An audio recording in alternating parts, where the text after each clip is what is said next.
Want to buy a house in Italy but not sure what costs to expect? In this video, we'll break down all the expenses involved so you can better plan your budget. I'm Jessica, co-founder of Alla in Italy, the first agency based in Italy dedicated to helping you relocate, find a job, or invest in the country. Originally created for French speakers, our services are now also available in English, so we can support even more people in making their Italian dream a reality.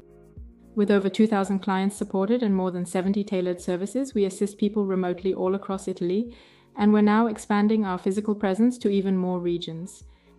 With our growing team of lawyers, notaries, bankers, insurance experts, administrative assistants, accountants, and real estate agents, we make your relocation and property purchase in Italy safe, smooth, and stress-free.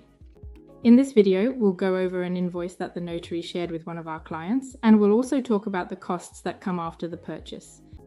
And if you'd like to take things a step further, you'll find a link in the description to explore our services, along with a list of our upcoming free webinars focused on buying property and settling in Italy. But now let's get back to the costs related to buying property in Italy. When you see a property listing, keep in mind that there are additional costs to consider. Notary fees, registration taxes, and real estate agency fees if applicable. Now let me show you a real example. This is the invoice from a client who bought a holiday home in Sicily. In this quote, you can see the registration taxes highlighted in blue, excluding VAT. These are paid directly to the state: registration tax, cadastral tax, and mortgage tax. And depending on the purpose of the property, whether it's a primary residence or a holiday home, they amount to 4% or 8% of the cadastral value, as in this case. On the left-hand column, with a white background, you can see the notary's fees, a smaller cost compared to the taxes, to which 22% VAT must be added, as shown in the total below.